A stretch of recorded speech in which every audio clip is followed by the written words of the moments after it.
Ladies and gentlemen, welcome to another edition of Live Celtics board game chat. You are looking at edition number 11, and today it's still Friday, 21st April, around 10:15 p.m. Eastern when we are recording this. And you're going to watch this on our YouTube channel late in the morning or early in the Saturday. This is like those hardcore fans that love our analysis. So this is like recorded podcast. Sadly, we cannot go live chat, but we will work on it.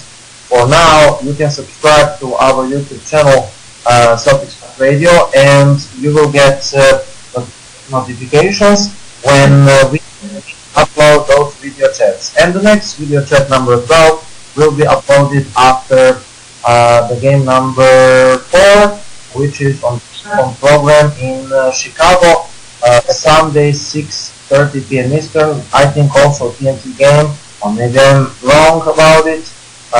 No, I think ESPN Patron game.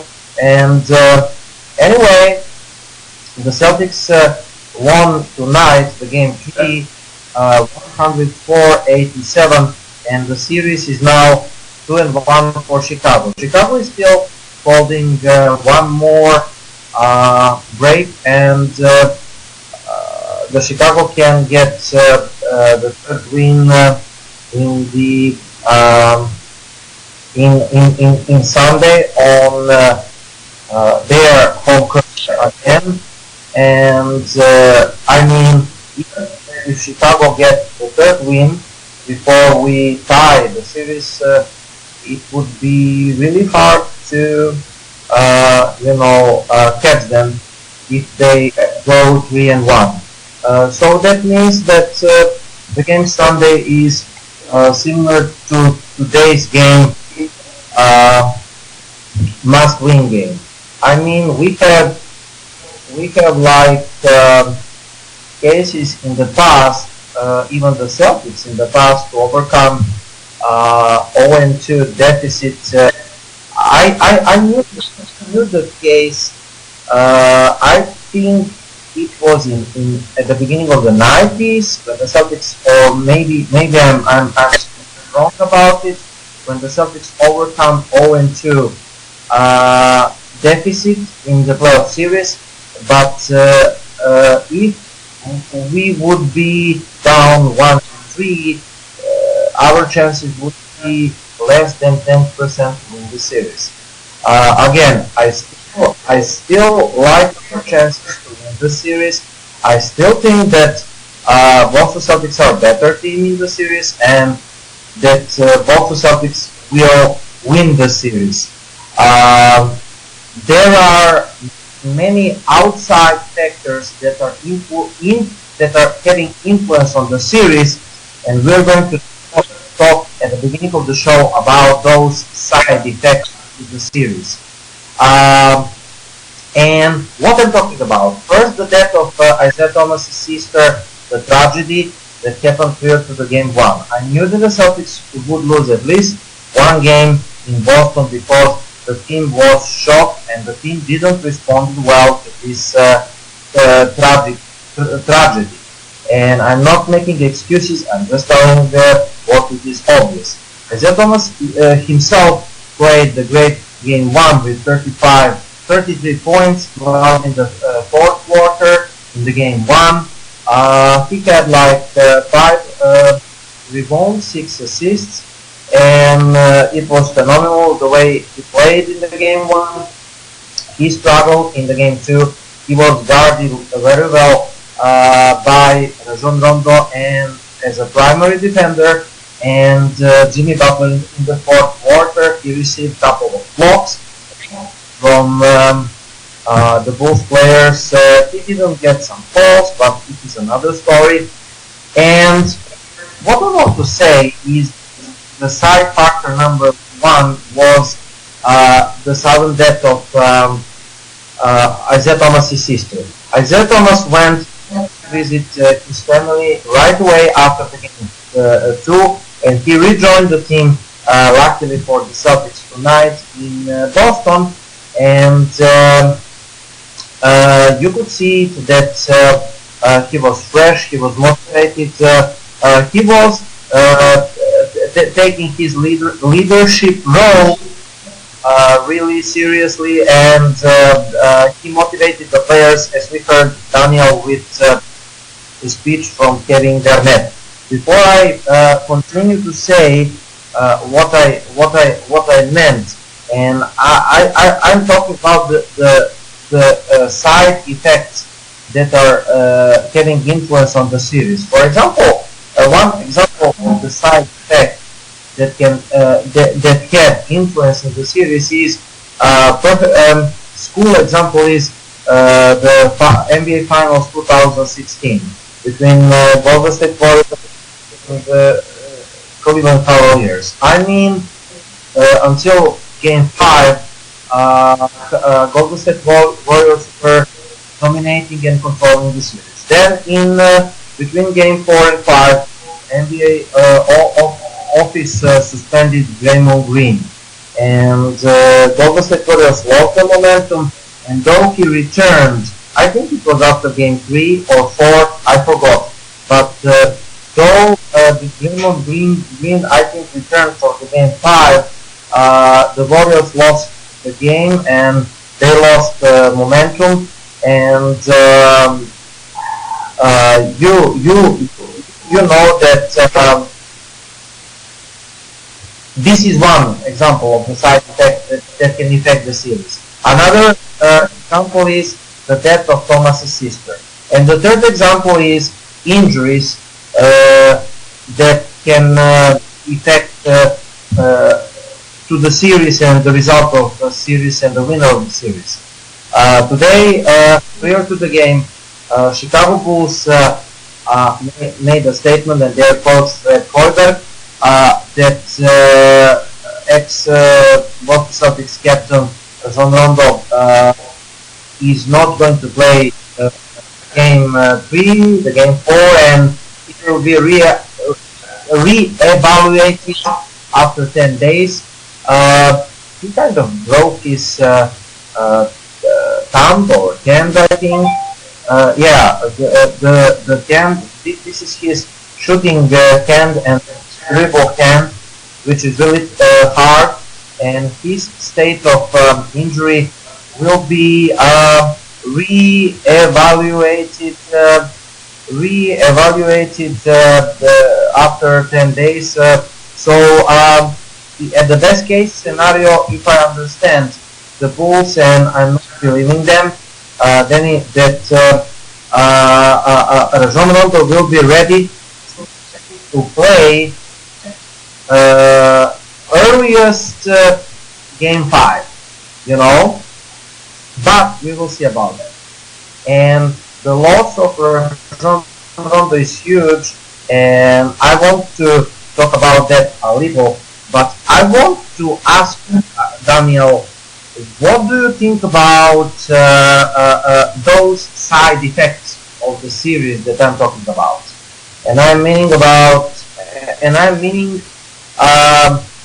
the death of Thomas's sister, injury of Rajon Rondo, before we go to changes in the starting line.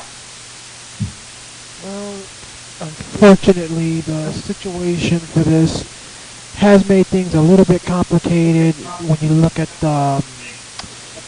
how everybody looks at this series. For example, you had many people that weren't looking at the impact of Isaiah Thomas's sister's death the same way us Boston fans would. If you were someone who followed it closely and followed what was going on behind the scenes, you were able to see that Isaiah Thomas was on the court, but he was completely lost in the practices, crying for the most part. He was really, broken down. And the team, a lot of the players, Brad Stevens, Avery Bradley, they were all trying to do what they could to actually try and cheer him up and get him through the first few days after the, news broke. And if you're someone that didn't think that that was actually going to have an effect on the court, knowing that the team has to worry about mentally, where is Isaiah Thomas's head at that point? Is he focused on the game, or is he focused more on his sister's situation?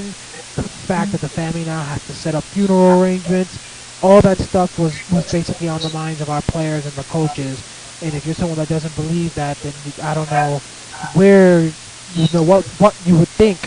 What would you think teammate would actually think of. Just like you're someone, if you know your friend is in that type of position, you would be thinking that your friend would be feeling like that, and you would be thinking the same thing if you were partnering up with them for something. So I wasn't surprised that we ended up losing the first two games. That's why I said on our last radio show that I felt today's game would be the game where we would really see the real Boston team that we have been expecting all this time, because Isaiah Thomas was able to go be with his family the last 2 days, and I thought that might have basically helped him get a little bit back into the zone by actually being able to be with them, find out what happened, where the situation now stands when it comes to her funeral arrangements, things like that. As of earlier today, I found out that the funeral arrangements still haven't been done. So many people, including me, thought that the funeral would have been yesterday and the day before, but it still hasn't been done as of today from what I found out earlier. So Isaiah Thomas is probably going to still have to go to be with the family again at some point during one of the off days for his sister's funeral. So today we saw a much more different Isaiah Thomas and a much more different team, and I think that's because maybe being with his family, the family probably told him, we'll take care of your sister's, funeral arrangements and all the other things. You go out there and you focus on helping the team get back to into the groove and winning something. Dedicate this playoff series and these playoffs overall to your sister. Because she would have wanted that in all likelihood. So I give the team credit, and like you said, now you just got to continue with it. You cannot light up, and of course we got many people that will say this game means nothing, Igor, because Rajon Rondo didn't play. But last I checked, if you're gonna go that route and use that argument that the Celtics win means nothing because Rajon Rondo didn't play, well heck, then the Bulls wins in game 1 and 2 don't mean nothing because practically our team was completely out of the zone due to what was going on. Yeah.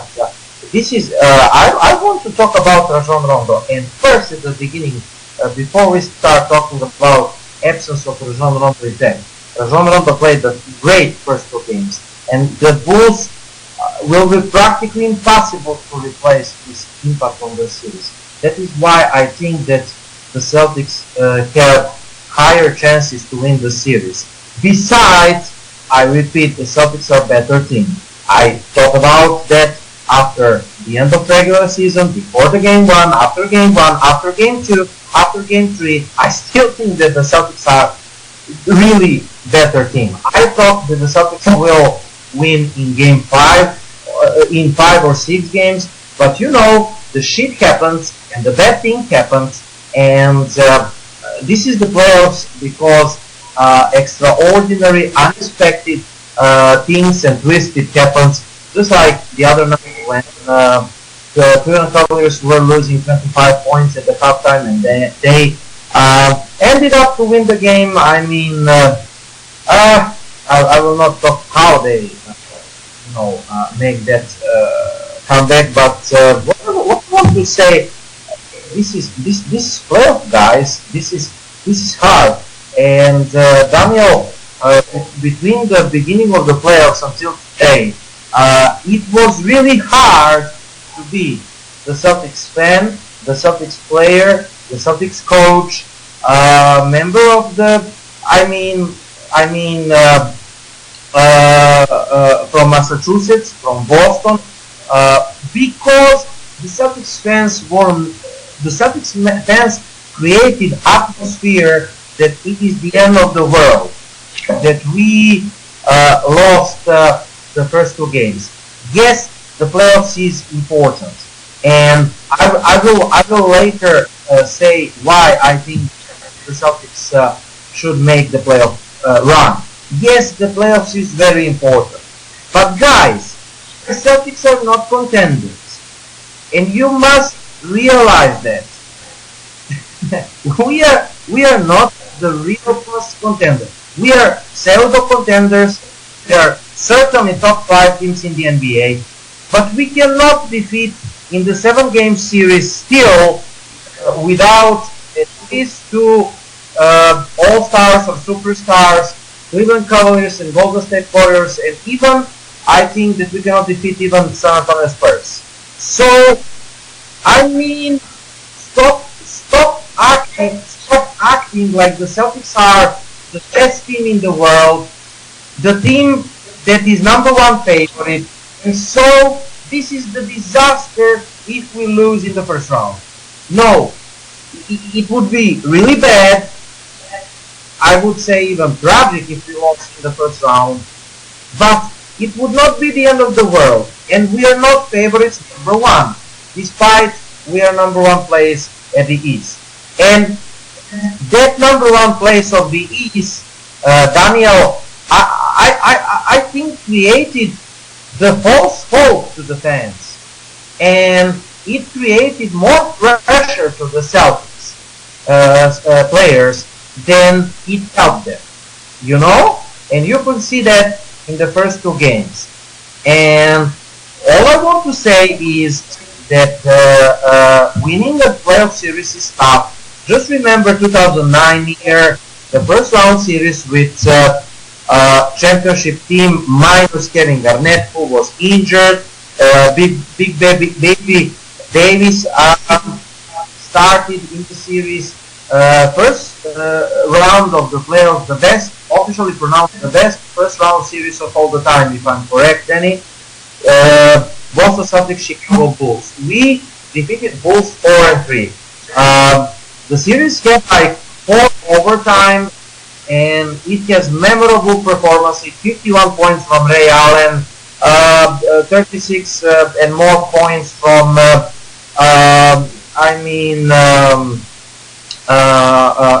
Derrick Rose, etc., etc. So what I want to say is that Bulls and the Celtics in the history had many memorable series with Larry Bird and Jordan especially. But I'm talking about the recent history. They had a fantastic series 2009, and I knew it's going to be tough because Chicago is physical team, tall team, and they have quality despite they literally sneaked into the playoffs. In the playoffs, the weaknesses of the teams are easiest to be exposed, and we know that the Bulls have advantage over the Celtics in strength. They are more physical team, and length. They are taller team than the Celtics. You know, so the Stevens must be really creative to overcome those two deficits that are coming from the construction of the team. And I repeat, it's not about this season. It will be really great if we end up in the Eastern Conference Finals, which I'm hoping still.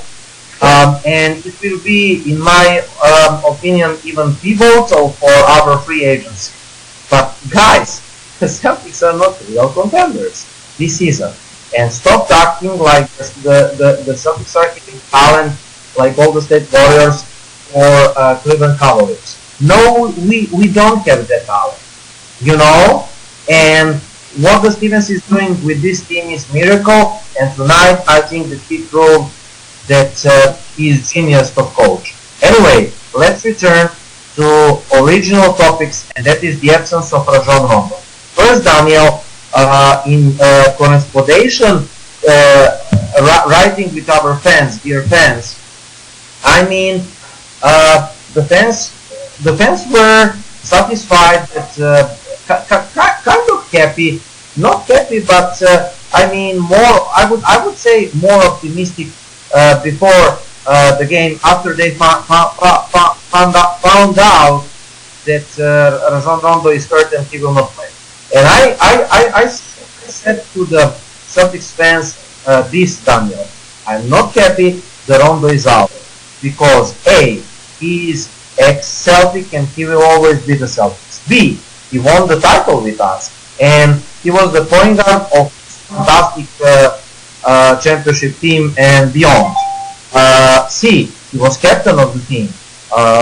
D, he spent like how many years? From 2007, I think, until 2006 or 7 until 2014 or 15. So like 8 or 9 years as a Celtic, he will be always remembered in the Celtics history. He posted some fantastic statistics in the Celtics jersey.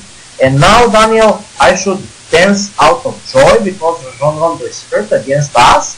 This is not possible, man. I mean, we should always be sportsmanship, unlike, for example, some other teams' fans. I don't want to have advantage that the other player is hurt and to win this way. I want my opponent to be complete because I don't want to say, like tonight, the Bulls fans are saying, hey, you defeated us, but we didn't have Rondo. I'm telling you that we would defeat Bulls even with Rondo. But right now, the Bulls fans are having excuse for losing us. But I don't want the other teams to have excuse from losing from us. Do you know what I mean? And the sportsmanship is at the first place, and I'm wishing Rajon Rondo all the best. I mean, the speed recovery, and I'm wishing him a lot of great playoff series, just as this one. Before I give some thoughts about and numbers about the absence of Rajon Rondo that the Bulls certainly felt tonight, Daniel, can you give me your thoughts about what I'm talking about, Rajon Rondo, his absence, and the reactions of the Celtics fans? Should we dance out of joy because the Rondo is hurt? Well, before I even answer that, I'll make a correction that this is actually the chat 12, so next chat will be 13. But in regards to that, people got to remember that he's on a different team right now. Yeah, you can go ahead and, continue to thank him for what he's done, but he is still on a different team. He's playing against you, so he's the enemy. It's the same thing I'm saying to everybody right now about the Aaron Hernandez situation. Of course, Aaron Hernandez is a former Patriot who's in prison for murder, and he committed suicide out here in the Massachusetts area. My New England Patriots group has people talking like crazy, posting up like crazy about it. I'm telling them, he's not a Patriot anymore. Go and focus on posting up stuff for the actual team. Don't keep making it an Aaron Hernandez page only. But with Rondo, the crazy thing that you say with that, Igor, is that you had people in Chicago that were saying Rondo being out wouldn't make a difference. That they were still going to take care of us the way they did in games 1 and 2. And look what happened. The issue here is that Jimmy Butler and Dwayne Wade, those two guys are not good point guards. Those are guys who have to have the ball in their hands at all times, shooting or running pick and roll with somebody, giving them the ball to shoot. But they are not guys who have the talent to really be making a bunch of passes to get everybody else involved. You look at Lopez today, for example. Lopez, a lot of his shots came from off their misses and getting offensive rebounds. He didn't really do anything else today like he did in the last game where he was hitting jumpers because Rondo kept finding him in the right spots. And Grant came off the bench and, he was able to freely flow and make a couple big baskets in game 2. Now you're put in that position where there's more pressure because you're having to replace Rondo with Butler and with Wade. And the Celtics did to him the same thing that the Bulls have been doing to the Celtics the last few games, which is that, think about it, we've seen a lot of double teaming, Igor, of Isaiah Thomas. The guy they've been leaving open a lot has been Jay Crowder or Amir Johnson or Kelly Olynyk, depending who's on the court. They do not want Horford shooting. They do not want Thomas. They do not want Bradley. So they look to the other two guys to do the shooting, the one that's the least likely to nail it. Crowder being one of those guys, because unfortunately he hasn't been that great in the first 3 games. The Celtics did the same thing to them today. They made it where Butler and Wade were forced to have to let Grant shoot some more shots, and Grant didn't get the job done tonight like he did the last game because the pressure got to him. And of course Avery Bradley kept Butler in lockdown today. which made it even more difficult for Grant because then that makes the pressure even more and makes you look even worse because that proves in a starter's role you ain't got what it takes. Now, of course, Rondo, you said that they said it would be 7 to 10 days that he's gonna have to be out before he's reviewed. If, for example, it is 7 days and that 7 days is from the game two day, then that means he could be back for game five. But if that's seven to Yeah. 10 days from today, let's say, then he could very well end up be missing the last of this series overall. Yeah. So forget coming back in game five. 7 games will take you past that. So that's something that the Bulls are gonna have to forget. And of course, they're now reporting that Rajon Rondo could be facing a fine from the NBA because he tried to trip one of the players for the Celtics today during the game itself. So that's another thing that the league and the Bulls are gonna have to worry about is that now Rondo, even though the fact that he's not playing, is still trying to have an impact by basically putting our players at risk by trying to trip them from while they're on the court. Hmm. Yes.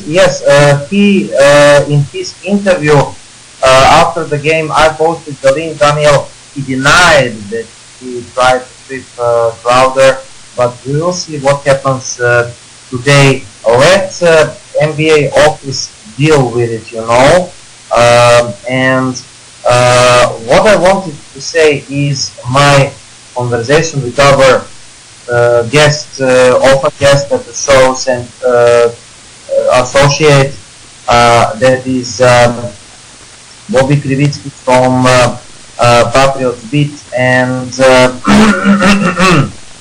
prior to the game, him and Bobby and I exchanged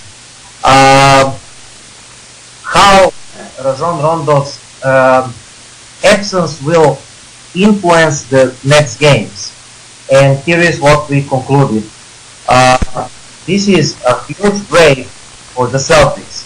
Rondo's ability to get Chicago's offense organized and in rhythm, combined with his quick decision making, was torching the Celtics. Rondo was practically controlled the series in first 2 games, and he was shooting like crazy. I think that he was shooting like something like close to 48%, and we all know, Daniel, that he's not a good shooter, and he's shooting like between 30 and 35, both field goal percent, effective field goal, field goal percent, and for three especially. So what is more about Rajon Rondo? Not to mention the impact that he has been having defensively in this series, as the evidence of what we are talking here. All is explained fine. He's shooting the best percent in the year. Vintage Rondo like 2008 and 9. He was flirting game 2. I think like 9 points, 8 assists, 7 rebounds or something like that. And Bulls are 9-4 with Rajon Rondo as a starter and net rating plus 10 in regular season as Rondo as a starter. The Bulls tried to start fine, and fine wasn't ready to run the show just yet, and they took to Rondo 13 games until the end of regular season, and it paid them dividends. Given their quality of opponents to the end of season, I wasn't sure about legitimacy of how the Bulls were performing, but clearly it was genuine, and I want to make Daniel more emphasizing on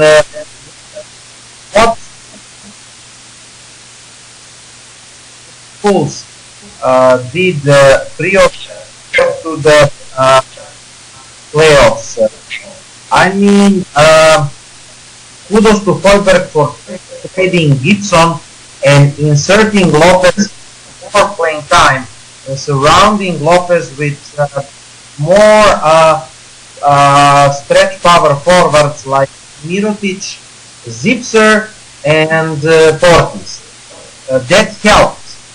I mean, Lopez was starting with Gibson too, but Gibson was taking majority of the time from the bench, or he was even starting, but that trade of Gibson definitely created more minutes for Bobby Portis, and it gave Zipser opportunity that he's running. And we know, Daniel, that Zipser practically buried us in the game too. He looked like super sub from the bench, like Bulls version of Robert Horry from the best days, I mean. And do you know what I mean? When you have Robin Lopez to take care about the rebounding and to play the pick and roll with Rondo, and now you have more space for the Bulls guards like Wade and Butler, the wingers, and Portis and Zipser to shoot and to drive, to penetrate without Gibson clogging the paint. And those three power forwards have space for Rondo, Wade, and Butler, the big three, to drive. And the Bulls started to shooting more with better efficiency field goal percent without Gibson.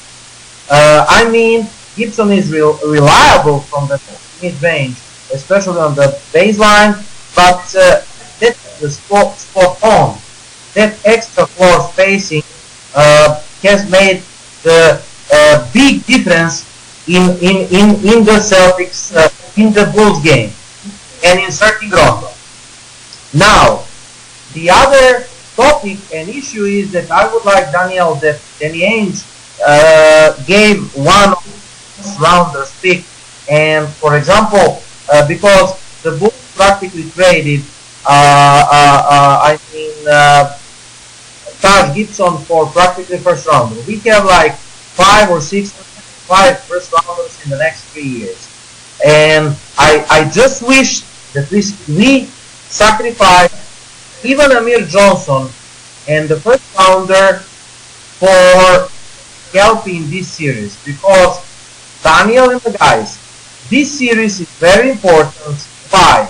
Because we need to make a run to impress the free agents at the free agency market. For example, if we lose in the first round, it would be really hard to make a case to Blake Griffin and, for example, Gordon Hayward.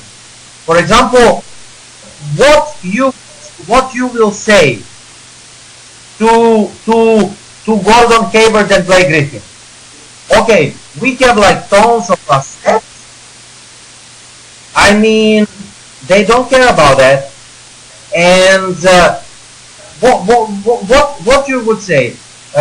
We were the first place of this conference. They will say, fine, but you lost to Bulls. You're not the second best team at East. You lost to Bulls in the first round. And you know, if you go at the Eastern Conference Finals, as I expect, you can say, and especially if we won the lottery, then we have the best case to offer to the free agents. We are officially the second team at the Eastern Conference. We will probably have, I mean, especially if we win the lottery and draft Fouts, it will be extraordinary team, you know. And with additions of 1 or 2 big free agents, this team can really become the contender for years. So this is why this playoff run is important for the future of the Celtics. Despite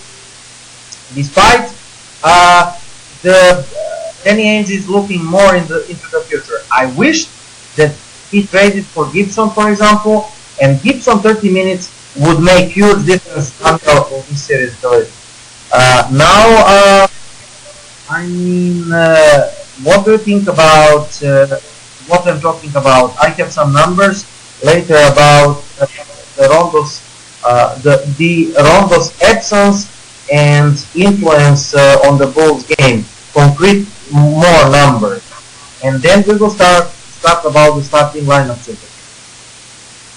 Well, again, the circumstances that we're looking at, it's been announced now for anybody that isn't aware that Game 5 on Wednesday night is going to start at 8 p.m. here at TD Garden. So, 8 o'clock, Game 5 on Wednesday night. So the Celtics and Bulls will take place at then. But again, when it comes to that whole situation, it's a bit crazy overall. Not only the numbers and everything else you just mentioned, but I do feel that some of the adjustments that the team made today were adjustments that has been needed to be made for weeks, if you can say it like that. Like for example, it was quite shocking to see Gerald Green get the start over Amir Johnson. I was thinking maybe if you were going to move Amir, which I felt had to be done, that maybe you would go with Jaylen Brown, something like that, somebody that'd be a little bit quicker than Amir, but still had the body to go toe to toe with Mirotic, while Horford would take Lopez.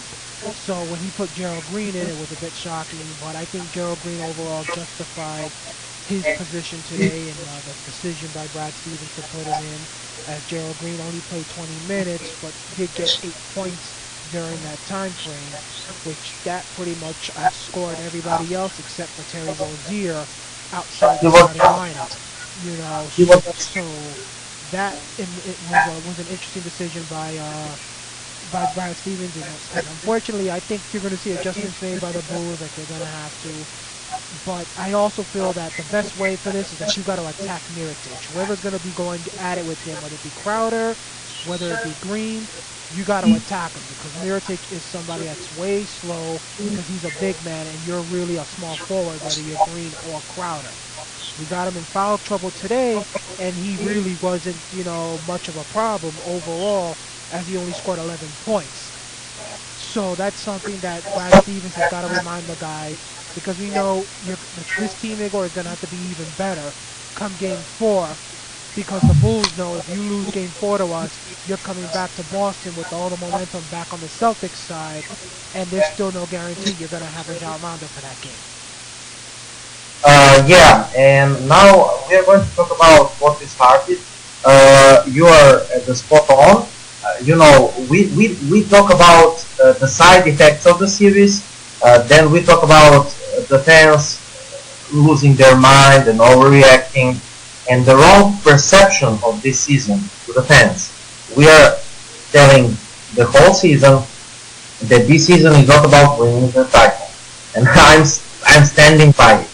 So in normal situations, when Cavaliers, Warriors, Spurs, even Clippers are all healthy and in full form, you should not expect the Celtics to defeat them in 7-game series, because this team is not constructed for this. Now, you can like it or not, but the option is either to support the team or not to support the team at all. But don't project your wishes to this team, and don't criticize Danny Ainge and this team, because this team is not playing the way you think the Celtics should play. They are winning, and as far as I'm concerned, as long as the Celtics are winning, they can play the worst basketball in the world, and winning by 1-0 result. I don't care as long as they're winning. This is the first thing. And the criticizing of the Celtics player the Celtics general manager, the Celtics organization, Al Horford, Isaiah Thomas, almost every single player at the team. All critiques are coming, in my opinion, sometimes it's justifying. You and I, Daniel, are criticizing Stevens, Horford, Thomas, Bradley, Smart when they deserve. And I'm all for that. There is no player that is holy cow. And the Stevens is not holy cow, and Ainge is not holy cow. And I'm stating that he should trade it for the small trade for the big guy, because it would help this playoff run, and it would help us sign the big free agency at the summer.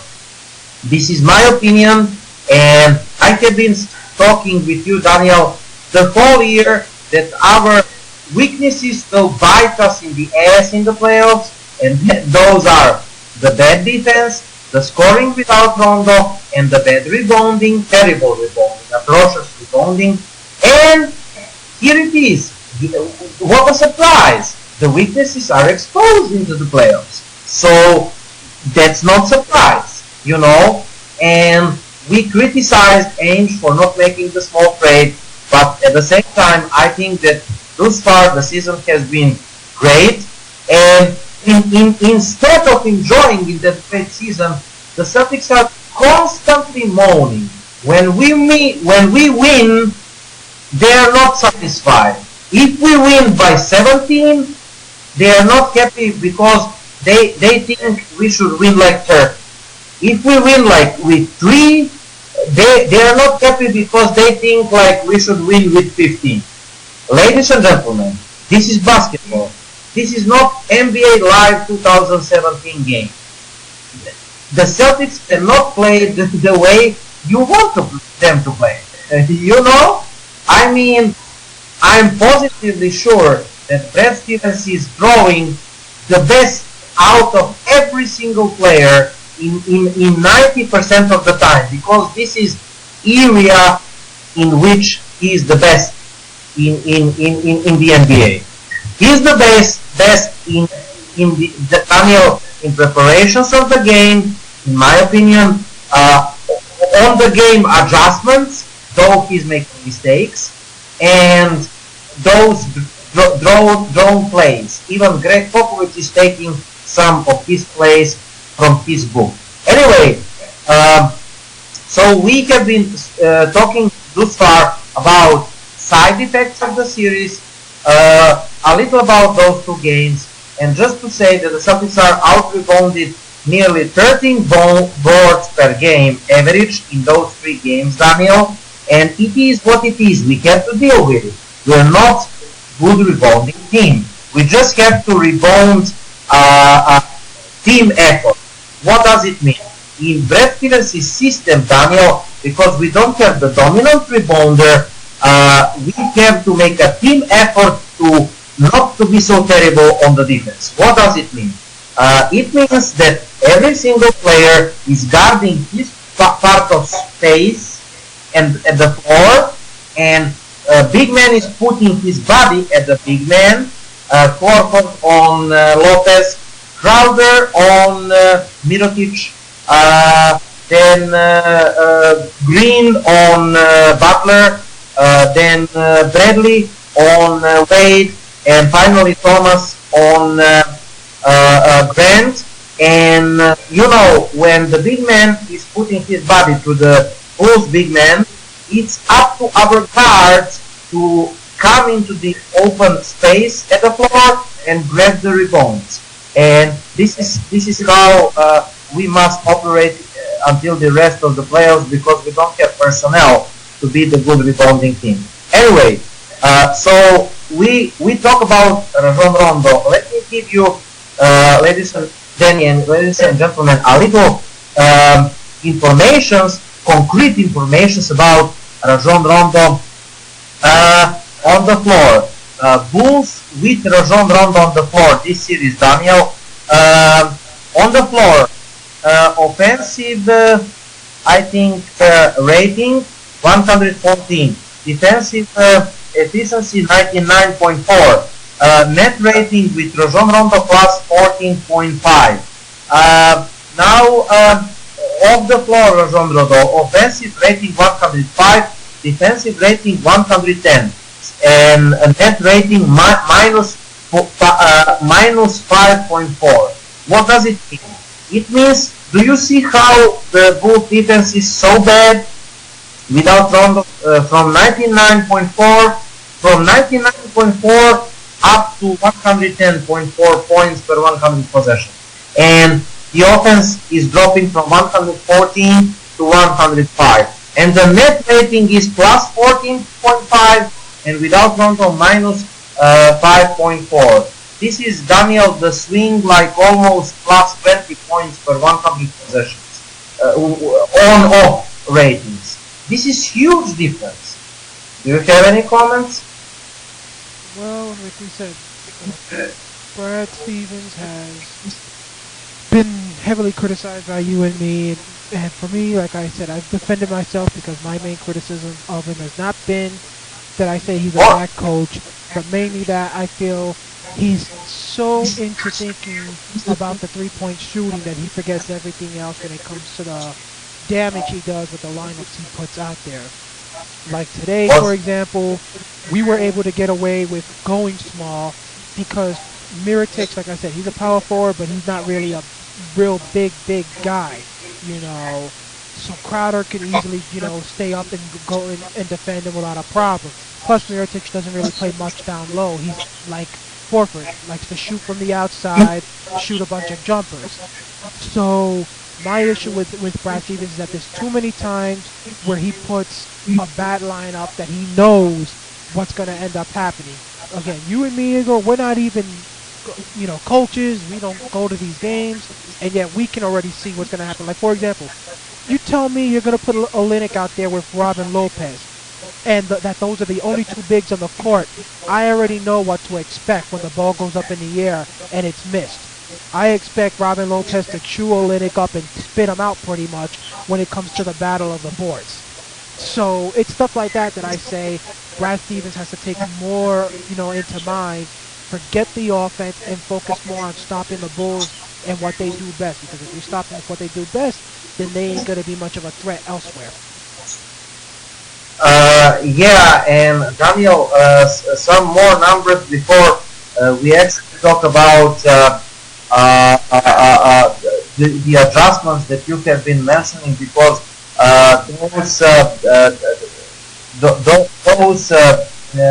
those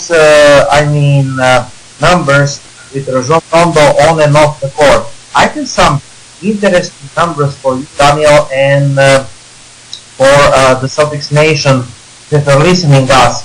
I was talking previously about Rajon Rondo's effect on the Bulls. Now, let me see how this is affecting Isaiah Thomas on the court. Let me see how this is affecting Celtics. Now, with Rajon Rondo on the court, Rajon Rondo played with Isaiah Thomas 63 minutes on the court. Isaiah Thomas with Rajon Rondo on him is 98.6 offensive rating, defensive rating 111.6, net rating minus 12.9, assist percent 70%, assist to turnover percent 1.32, which means that he's making more turnovers with Rondo than usually. Isaiah Thomas without Rajon Rondo on the court, and we can add to tonight's statistics too, but this is without tonight's statistics, I repeat. So in small sample size in games 1 and 2, Isaiah Thomas without Rajon Rondo on the court is 17 minutes offensive rating. Listen to this. He was 98.6, 99 say, and it is jumping to 127 without Rondo. Defensive rating is from 111.6 down to 106.6, which is better. Net rating with Rajon Rondo guarding Thomas minus 12.9, and without Rajon Rondo on the court plus 20.4. Do you see the difference? Assist percent from 70%, without Rondo 75%. Assist turnover ratio, which is the number of assists divided to the number of turnovers, from 1.32, which is bad, to 6, which is fantastic. So what I want to say, Daniel, is that in those first two games, Butler did a great job in the fourth quarter on Isaiah Thomas, but don't forget that the primary defender on Isaiah Thomas was who? Rajon Rondo. And without Rajon Rondo, Thomas is operating freely, and he's having 127 offensive rate. And this is huge for us. And we saw it today, that the Celtics can make the free flow motion offense, and we will talk a little later about those adjustments. Tell me, what do you think about those numbers that I just presented? Well, you said it, that Isaiah Thomas is, playing more freely now, at least in this game today, because there's no Rajon Rondo. Us people here in Boston, we know what Rajon Rondo is capable of when it comes to being a pest in his own way, stealing the ball, with the fancy dribbles, things like that. So remember, it's not only him defending Isaiah Thomas, but Isaiah has to defend him. And Rajon Rondo is one of those people that likes to attack the rim constantly, because we all know he doesn't really have a good three-point shot or a good jumper. So he's attacking the rim either to kick the ball out or to go for a layup. So now that you got Grant overall, you're in a position where you're in a matchup where, for one, the Bulls are not going to go to Grant for a lot of shots. Butler and Wade are going to take a majority of the shooting overall. And then Grant will be waiting in the corner, and if Butler and Wade realize that the shot clock's going off and they got no choice, they'll give it to him and let him shoot. So Thomas doesn't have to spend as much energy on defense anymore with Rondo out. And then on the offensive end, Grant is not going to get the same respect from the officials that Rondo does. Rondo has built a reputation of being able to steal the ball, in some of the toughest situations, so the officials give him that benefit, so that's another thing. That Thomas, he attacks and Grant hits him, that's going to be called a foul, when in most cases, if it was Rondo, that might not happen. Okay, so, it's obvious,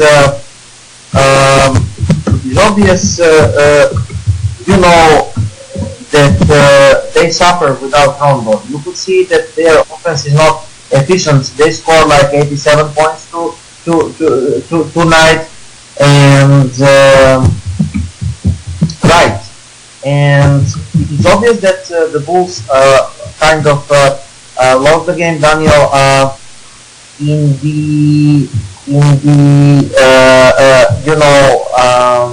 The Bulls lost the game in their point guards part, because the replacements of Rajon Rondo, Jerry Grant tonight, he played 15 minutes and he was 6 points and minus 15 on the floor, and he shot it 2 of 5 for 2, 40%, 0 of 2 for 3, 0%. He had 1 rebound, 1 assist, and Michael Carter Williams played more, 23 minutes 20 seconds. He was 2 points and 1 of 5 for 2, 0%, 4 assists, 4 rebounds, 3 steals. He was a little better, but he finished with minus 3. So what I want to say is that Rajon Rondo and Jerry Grant had minus 15 and minus 3. And it is obvious that it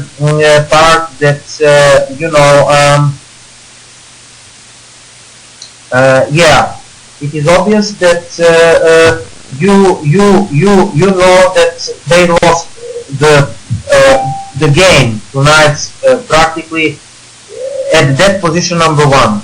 We dominated with Smart and Thomas at position number 1. And what do you think about that? Before we go to the pre-game adjustments. Well, like you said, we could all expect that was going to happen. At least that Isaiah Thomas was going to dominate the one position, because Grant is not one of those players that has the type of skills that Rajon Rondo does. That where you can be making a major impact. Now, again, Rondo, he's one of those guys that may not basically score a lot. May not be able to shoot a bunch of 3-pointers or a bunch of jumpers, but the impact he makes on other aspects of the game are what make him dominant in certain games. And so, just like with us, Thomas, it's all about his shooting for the most part. While Rondo, it's about his passing and his defense, things like that. So the assist.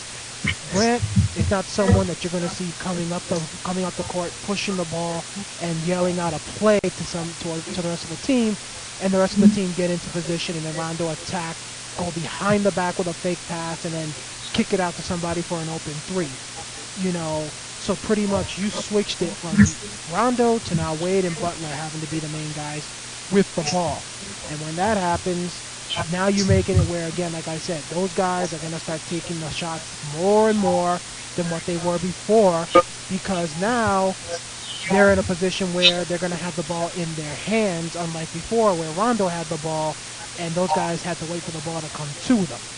So Thomas, next game he should have the same type of performance, same result, where he ends up outdueling, Grant. Unless they change it to somebody else, I wouldn't be surprised. Maybe Carter Williams maybe gets put in that position and they try him instead of Grant for the next game. But Thomas, whether it's Williams or whether it's Grant, should win that number one spot. To me, this always comes down to pretty much Bradley versus Butler, Horford versus Wade. Those two matchups are the ones that are going to matter the most.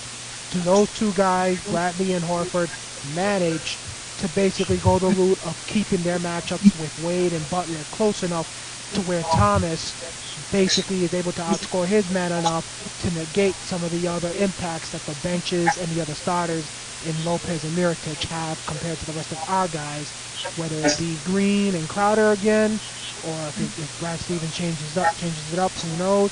But Horford and Bradley got to bring their A game the same way they did tonight. And the starting five for the Celtics was, like you said, Isaiah Thomas, Avery Bradley, Jay Crowder, Gerald Green, and Al Horford. Jay Crowder on 4, and the key adjustment that Stevens made, and kudos to that, was that he put it practically Crowder on Mirotic and Horford on Gibson. Horford played a great defense, and Bradley on Wade, and I must say that Grant and Thomas. So I must say that Bradley played the great defense on both Wade and Butler on the switches, and it is interesting, Daniel, that from the bench we practically played with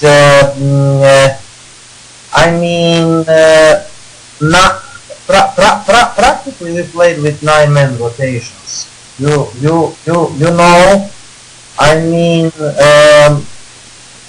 Amir Johnson played like 6 minutes.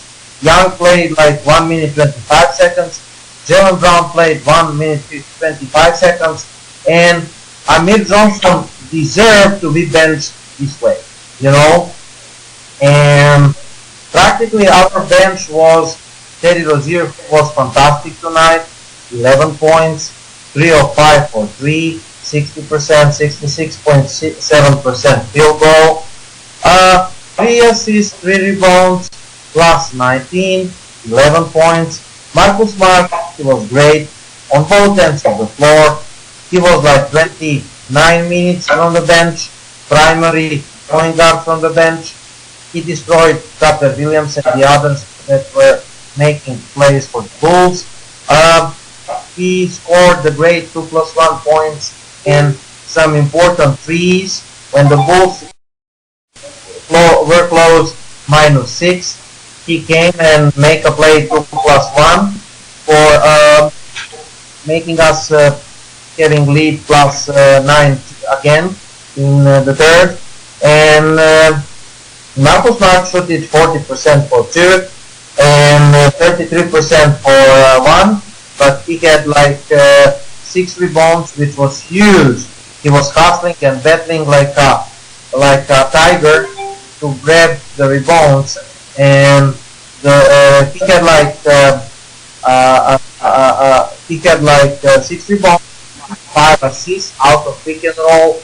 He improved his pick and roll plays, and only 2 turnovers, and he had like +5 plus minus and 7 points. So the 2 guards of the bench were Marcus Smart and Terry Rozier, and Johnson was benched, and the big men were Jonas Jerebko 11 points, 6 points, 3 rebounds, 6 points, 3 rebounds, 1 turnover, and Kelly Olynyk 14 minutes, 5 points, 2 rebounds, 2 assists, 3 turnovers, not so good.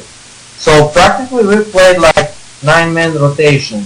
Jaylen Brown was benched completely on this game, and it was interesting, Daniel, that we had like Jerebko in front of Amir Johnson, and we had like the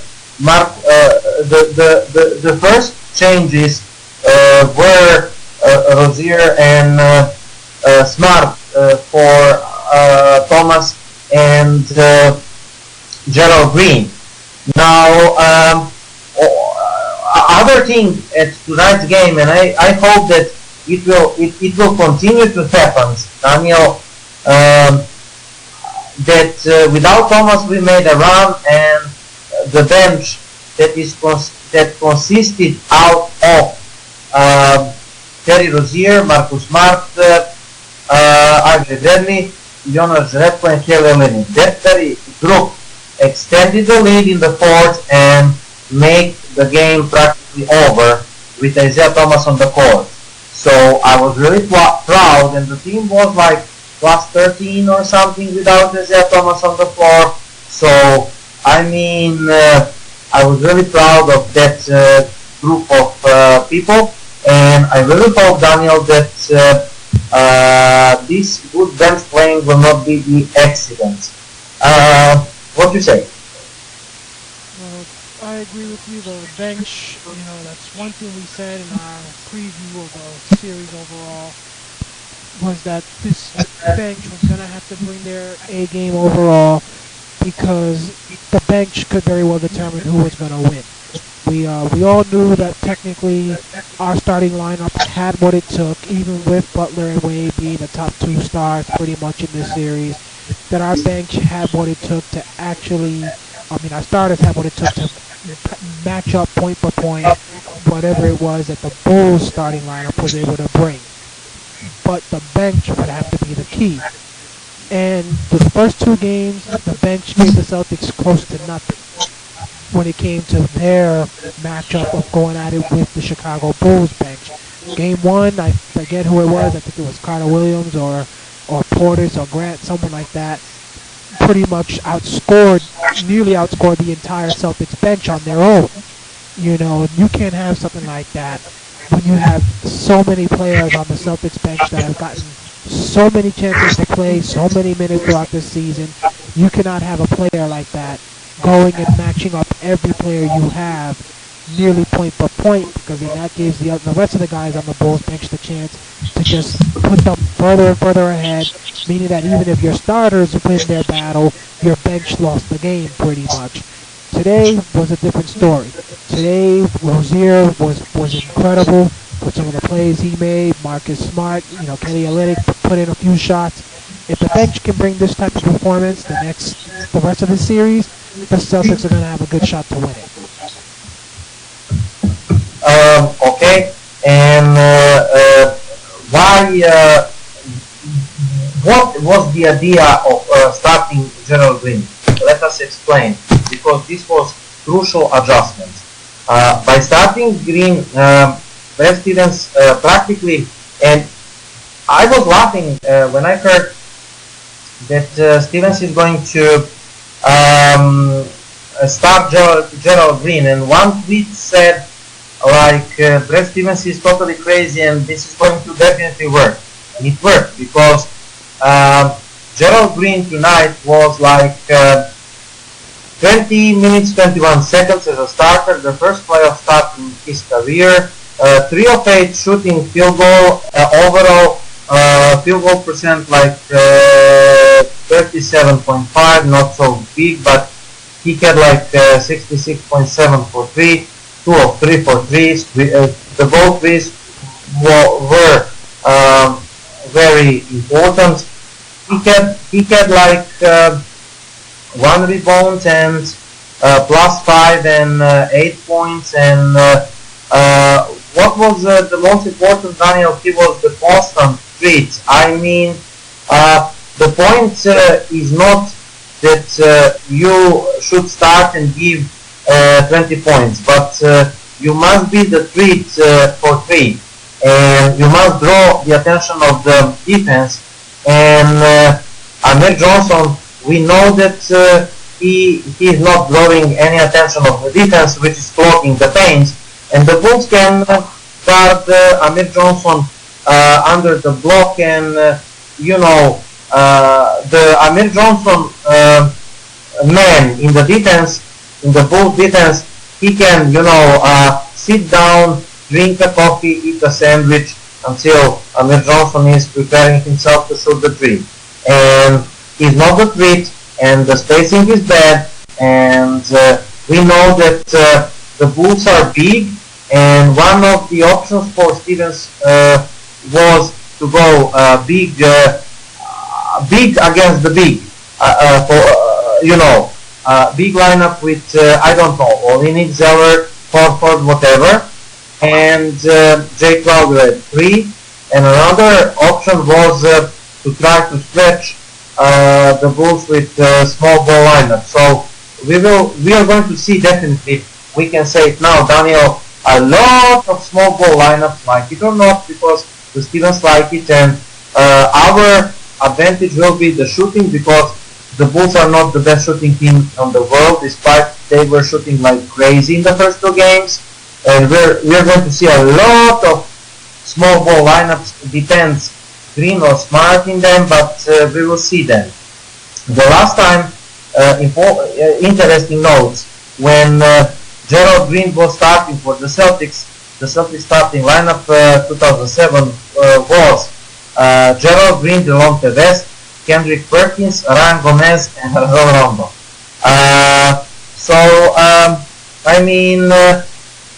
Gerald Green last start was April 13, 2007, and I have more information that Daniel tonight's starting lineup prior to this game. Thomas, Bradley, Green, Crowder, Horford played 7 games, and in those 7 games they have like 33 points in 16 minutes.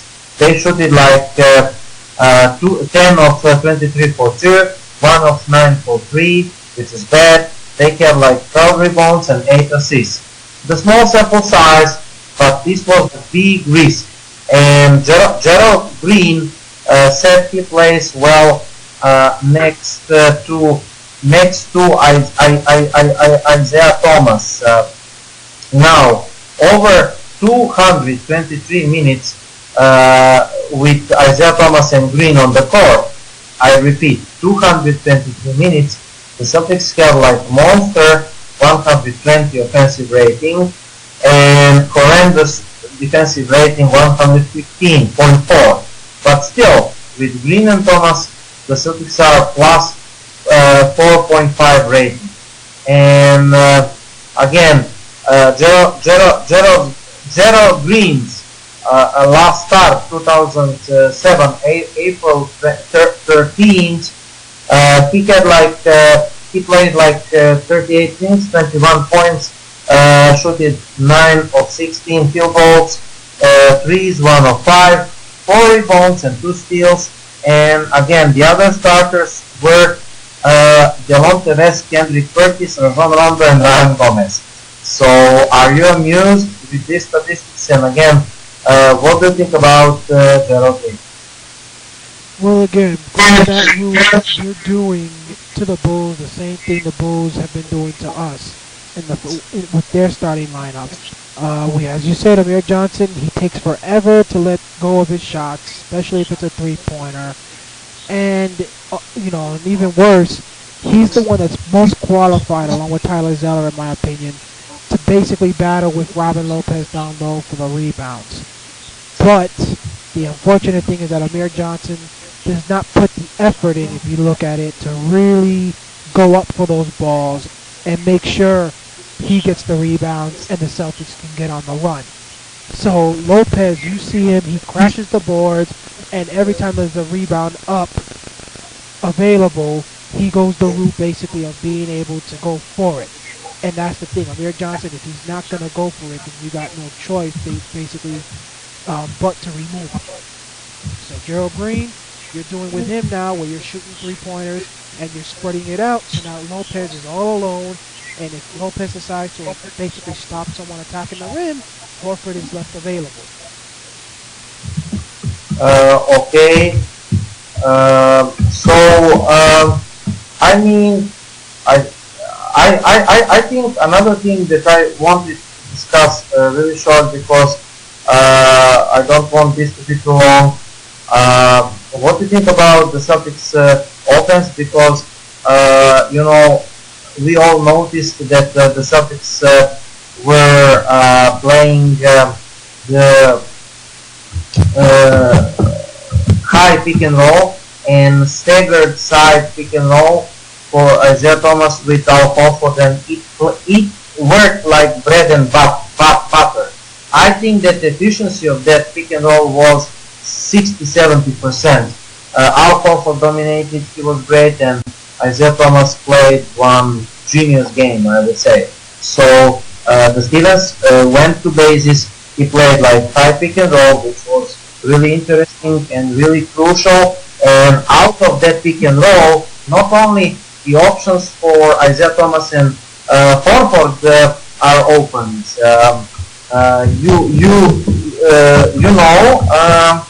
But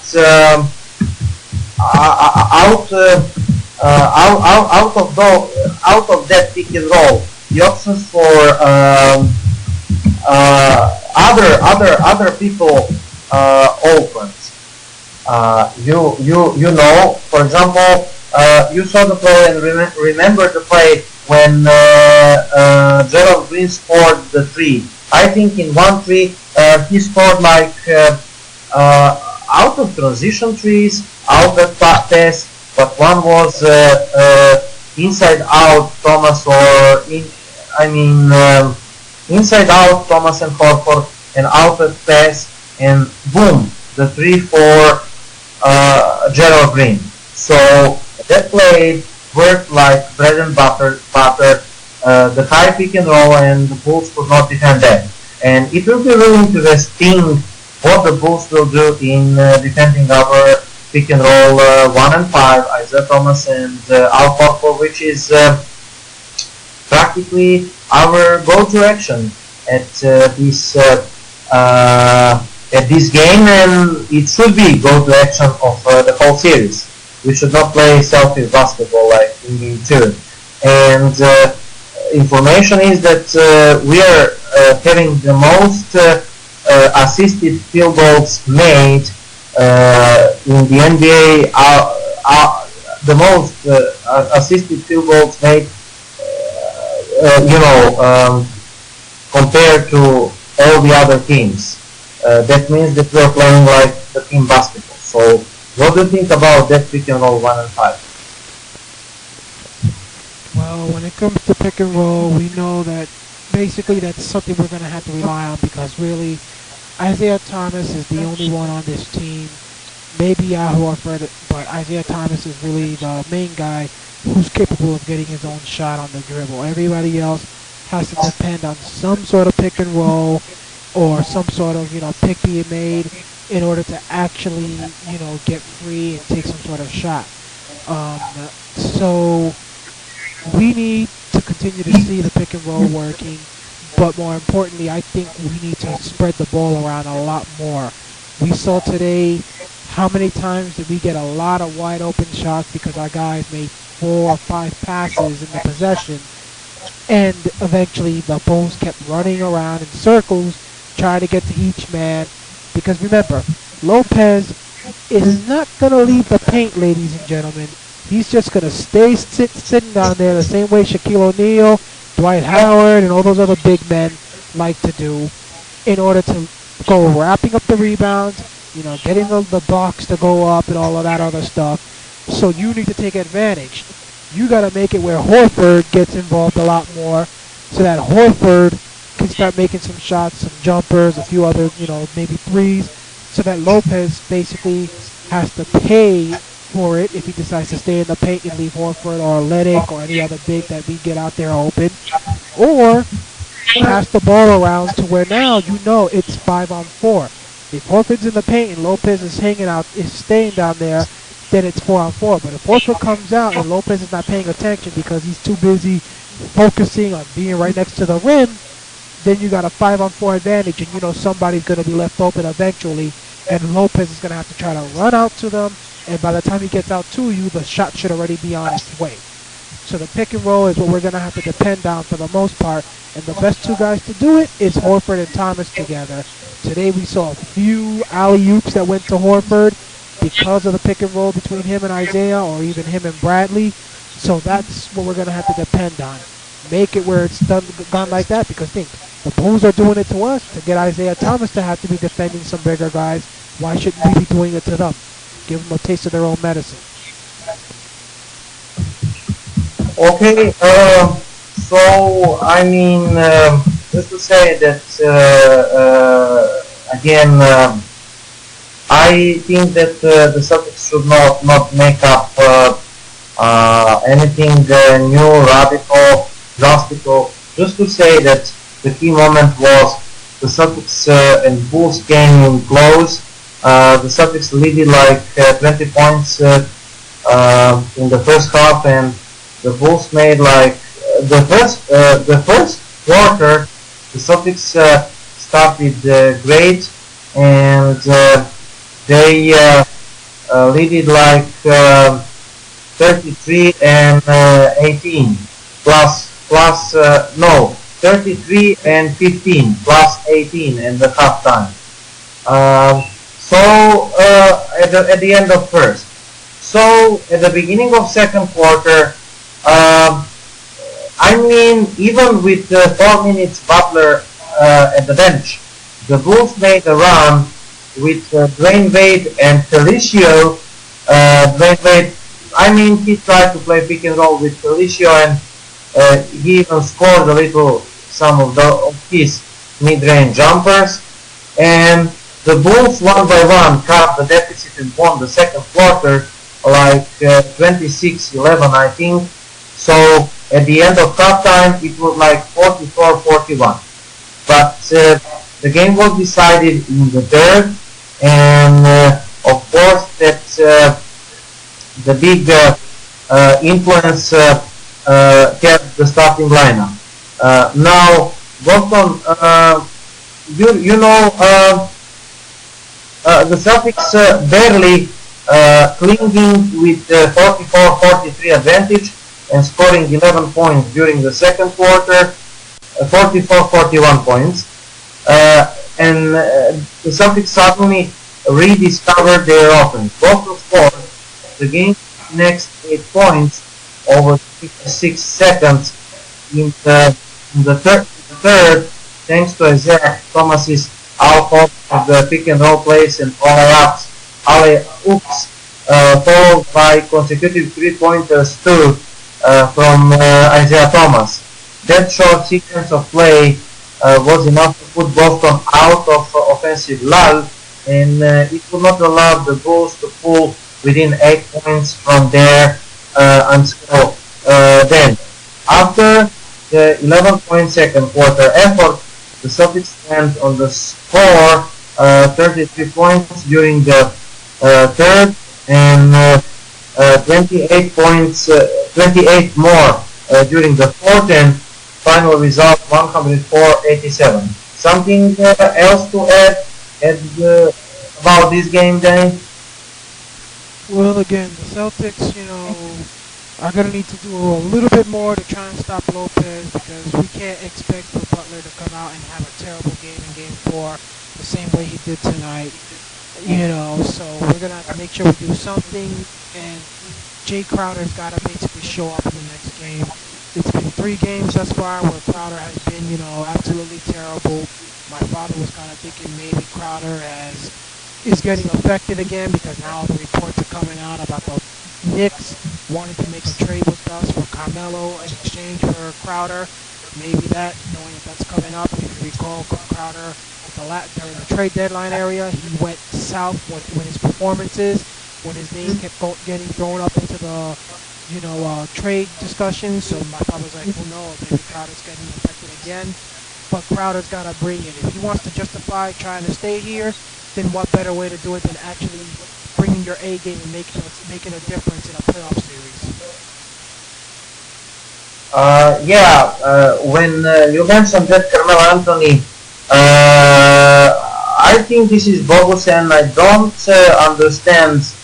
I mean, I probably can understand why he's disappearing right now in the middle of the series, and I can think about a couple of reasons. First one is that Phil Jackson is obviously trying to sell the player that is all entering 34th year of life, and he had a huge contract. He has left I think 56 millions in the contract, and he had no trade clause, and all of that was given to Carmelo Anthony by whom?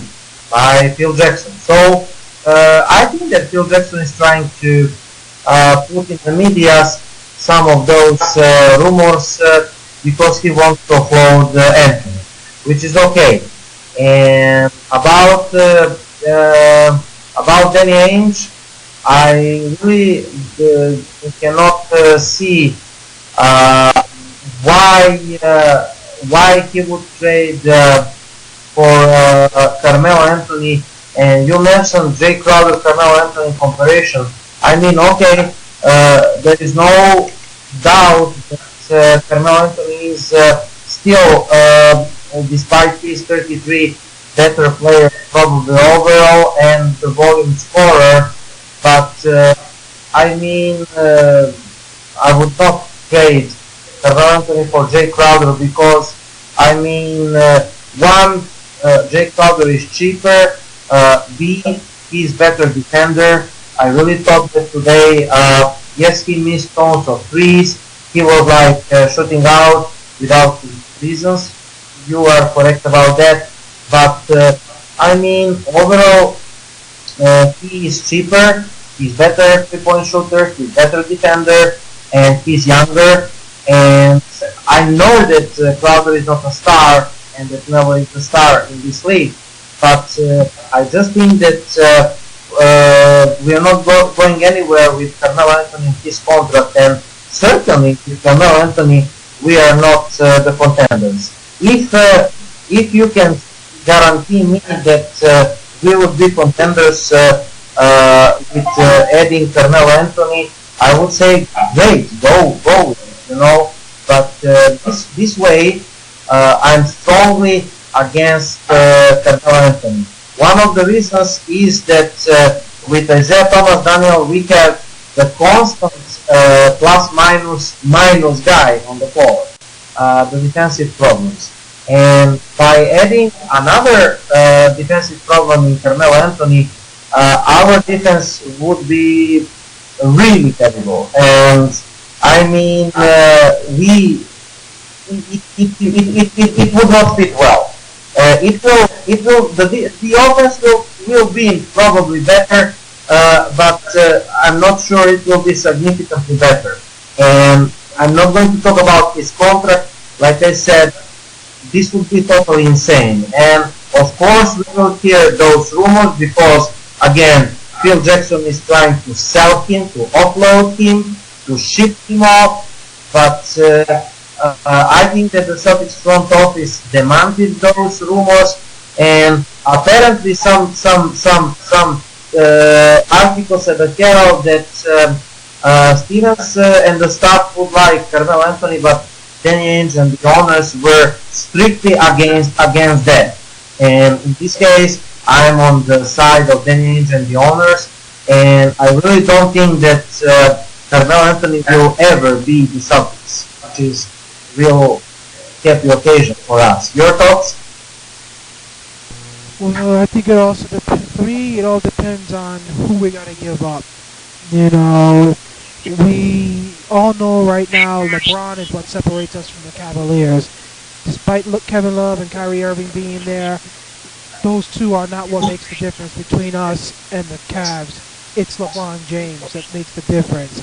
If we could get somebody to actually get us a good matchup against him, you know, someone that can play that type of role and actually match him point for point, or at least give him a hard time, like Carmelo does at times when they go toe-to-toe, then I'd say you do it, unless the Knicks are looking for an arm and a leg like they were trying to do during the trade deadline. Of course, they won't be able to ask for that now, those type of trades, just like the Bulls and the Pacers won't be able to ask for those type of trades when it comes to Paul George and Jimmy Butler, if we were to make any deals with those teams, because now it's a year later, so the contracts basically are a year more wasted, and at the same time, you know, you're in a position where, at least with the Knicks, you're looking to get rid of him. You don't want to keep him. You're looking to basically kick him out of the team, and you need somebody else to be the landing spot. So we're not gonna. So we'll scratch your back if you scratch ours, as they say. So you give us Carmelo, we'll give you, Crowder, maybe something else, but we're not gonna give you 3 players and picks in exchange for 1 player, like we might have to do in exchange for Butler or George. Okay, and I would repeat, the Knicks are not terrible team without the reason with Carmelo Anthony, and I just think that by replacing Crowder with Carmelo Anthony, we will be the worst team than we are now. I don't think that Carmelo Anthony is the team player. I think that he's playing for himself, for his statistics, and he doesn't care about anything else. And like I said, he's old. He's entering 34th year of his life, and he is carrying like the huge massive contract that would kill every single Celtics chance to be contenders in the next 3 or 4 years. I think 3. I don't know how many years of the contract is here left, but anyway, I think that in general, like I said, those talks about Carmelo Anthony and the Celtics are bogus, and I think that those rumors are actually fabricated by the Bulls, like I said. Phil Jackson and those circles close to Phil Jackson, because he's trying to sell Carmelo Anthony after he practically gave him a ridiculous contract, and now the Knicks cannot get out of that terrible deal with Carmelo Anthony. And as long as Carmelo Anthony is on that team, the Knicks would not be the playoff team, and that's what even Jackson realized, even though I think that he's terrible GM.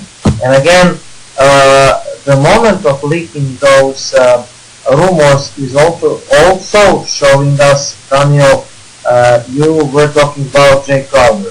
I mean, I'm not into conspiracy theories, but I would say that somebody there, maybe the media's from New York or the media's close to Carmelo Anthony, they want to make the bad atmosphere into the Celtics, because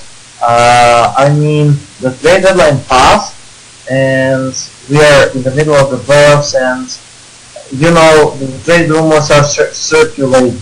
So imagine if you are Jay Crowder, for example, how you would feel when you read that somebody would trade you.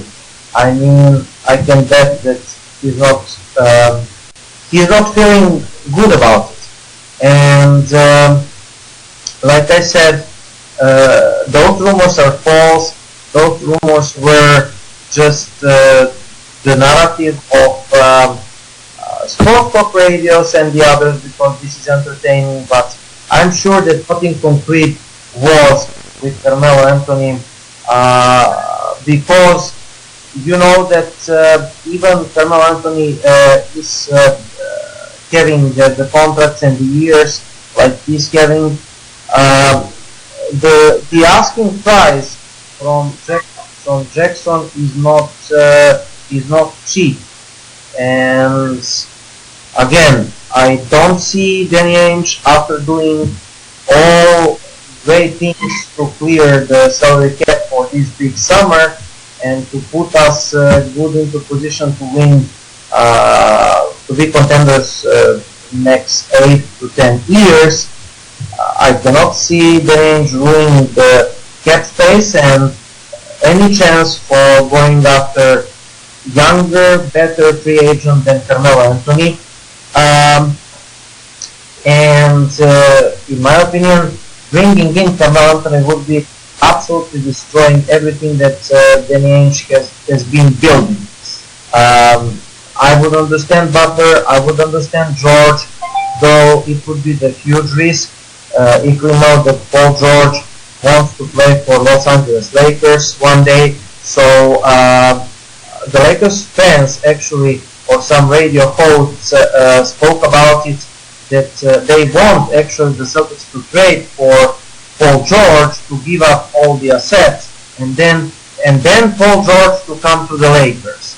So they say like this is their dream scenario. So what I want to say is that we must avoid any kind of trades for the players that A, would not make us the real contenders, and B, that will kill our future plans, cap flexibility, and everything that we're working on from 2013.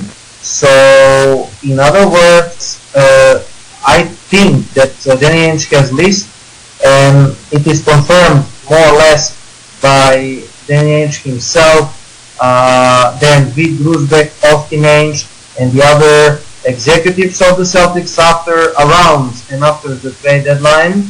And I think that Danny Ainge will operate on that list.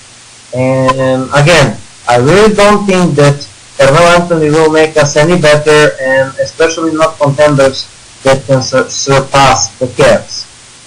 Anyway, so we are expecting the big summer, and if we want to have that big summer, we must make a playoff run, and we are talking about that constantly, but it seems like, Daniel, we must repeat that every single time because the folks are just not understanding the importance of the playoffs.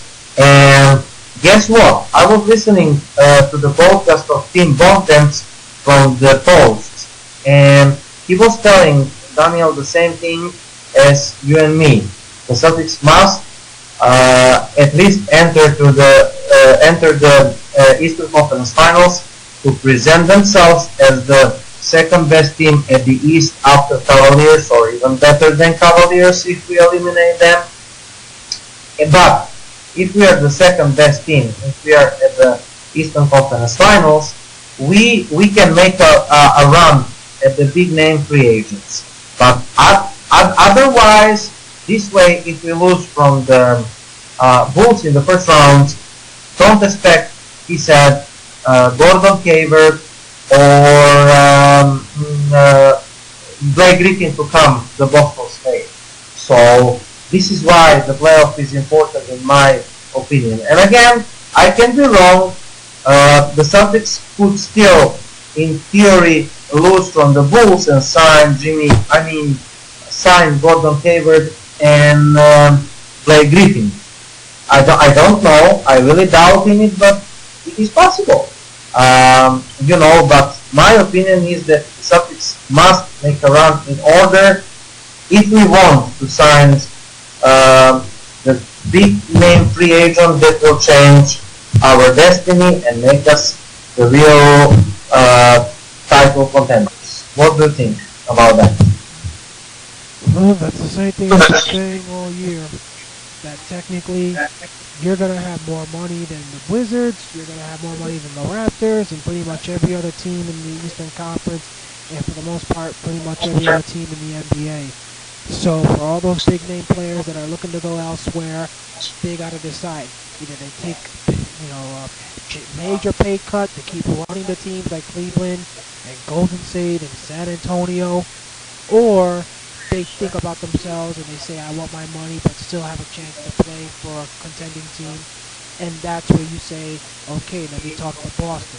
But if your team doesn't manage to at least get to the Eastern Conference Finals, meaning you lose this round or you lose next round to Washington, that means technically people are going to have to say, yeah, you can give me my money, but why should I go to you when I can go get roughly the same amount or maybe just take a little bit less to go play with John Wall and Bradley Beal, knowing that they were the ones that LeBron and them had to beat to get to the finals because you lost in round 2 or lost in round 1. So the Celtics have a lot more on the line than just getting their first playoff series under Brad Stevens. Much more. Of course, we could be wrong about that, but I really doubt in it, and the Celtics must make a case for themselves to be the free agency destination next summer, because we are talking about the future. And again, we're not going to talk again about the free agency. We just touched that because we had rumor, and you asked the great question, Danny, for mentioning Melo. And again, just to say hello to all the Celtics fans that are criticizing Danny Ainge for not bringing in PJ Tucker and Serge Ibaka, because in their opinion, those two players would make us the contenders or whatever. I mean, the Celtics were clamoring about the same moves that Toronto made prior to the playoffs. And you see the results here, Celtics fans. What Toronto is doing? They are absolutely dominated, destroyed, and crushed. And my big pleasure, because I said Toronto is number 1 at my list as potential team that is going to lose, high-seeded team that we're going to lose in the first round. Number 1 team at my list is Toronto. And number 2 Washington, but they will pass through. Number 3 Clippers, and we will see what is going to happen. So guess what, the Celtics nation and fans, with the players that you wanted on the Celtics team, PJ Tucker and Serge Ibaka, the Toronto Raptors are absolutely dominated, destroyed, and they're facing real elimination if they lose another one game against Milwaukee Bucks. And about Milwaukee, it is real pleasure to watch them. I mean, they're absolutely dominating, and if we defeat Chicago, it will not be easy for the Celtics to play. Giannis Antetokounmpo and Malcolm Brogdon and Tom Maker and Chris Middleton and the other Bucks guys. Do you have some thoughts about that? Well, as we said, LeBron's team is the one it's pretty much a lock to get to the finals unless LeBron or Irving or Love goes down with a season-ending injury. Especially if it's LeBron. If it's LeBron, forget it. Getting to the Eastern Conference Finals is going to be a hard thing for them, let alone the NBA Finals. But every other team, these 2-8, 1-8, the 3-6 and the 4-5 matchups, all these teams pretty much are pretty close overall. Each has like an advantage over the other that could give a reason why their team basically should have a chance to win it. But of course everybody was thinking that they'll take the top four seeds because that's usually how it is. Um, but right now, it's interesting that Toronto is having as much trouble as they are. Of course, us, you could pretty much again make the argument if it wasn't for Isaiah Thomas's sister's accident, we might be the ones winning right now in this series overall. But the Raptors, they got no excuse for being in the position they are right now. And that is something that I think people should be saying. There's no excuse for you. You didn't have any tragedy hit one of your big name players before the series started. You haven't had an injury that come and hit some of your guys, that has affected them where they can't play in these playoffs. So you getting down is because you're getting outworked, out-hustled, and simply beat straight up by another team. A team that, Giannis Antetokounmpo is really dominating that series. That kid is a freak of nature overall, and it would I wouldn't mind watching him and LeBron go at it in the next round. Yeah, yeah, definitely. I mean, I think that I don't know if LeBron can dominate.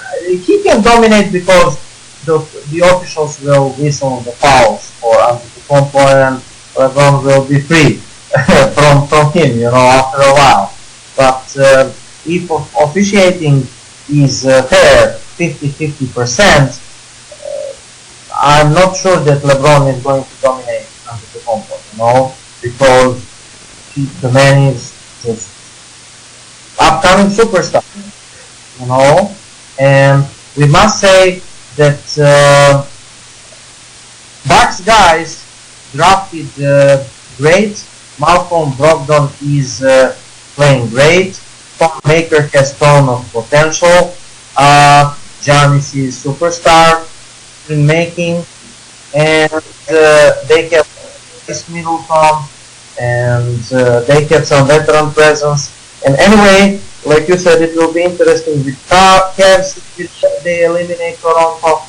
And about Toronto, I'm just going to say that it is going to be harder for Toronto than Boston to lose number one series, because Toronto make adjustments to make the run at the playoffs, not Boston. Washington and Toronto traded to be better and to get to the Eastern Conference Finals at least, right? And not Boston. So, I mean, when you look at the cap-wise, flexibility, assets, Toronto is in a harder position than Boston. And this is the end of our show. And the next show will be Sunday after the game 4. I really hope that Boston will win the game 4. And I really don't like what I see from the Celtics fans, that now they're in some kind of euphoria. 2 days ago, one day ago, it was the end of the world, and after this win, it is euphoria, and we're making a run at Cavaliers. The best thing is to be cool, because this series is going to be long. It is playoffs, and I expect 6, even 7 games after those 4 games. And that's all for this show. The next live post-game chat is going to be Sunday after the game 4. What do you think, Danny? Your final words? Well, again, the Celtics put a huge performance, a huge win overall. But we all know the Bulls are going to make some adjustments, and our bench is going to have to be better in game 4 in order for us to actually come back to Boston tied 2-2. Okay, so until Sunday, stay with us, and thanks for listening, watching Celtics Talk Radio. Thanks for all the support. We love you all, guys, and always root for the Celtics, and be patient about the Celtics. The Celtics are a better team, and we think that the Celtics have a real chance to win this series and even make it the clear path to even make it to the Eastern Conference Finals at least. So until the next game, which is on the program on Sundays at 6:30 p.m. Eastern. Stay with us and log into our pages, Celtics Talk Radio Facebook or page, Celtics Talk Radio Twitter, or we Green Celtics Fans Forum, and we're going to do live play the game number 4, and we're going to do after game show. I mean live chat after game. So that's it. So again, Rajon Rondo had some interesting press conference. So again, go to our page and you will see everything. This was live chat after game number 3. The Celtics defeated the Chicago Bulls in Chicago, 104-87. Daniel and Igor are wishing you good night and root for the Celtics. Danny? Celtics fans, so again, we'll see you Sunday after the game is over, right back here on this this platform, and then of course we'll see you after that Thursday night as we will be recapping on our radio show Game 5 and discussing where the series stands. After that, will the Celtics still be in it, or will the Blues be moving on with a 4-1 series victory? So again, Sunday night and Thursday night. So we'll see you all then. Good night.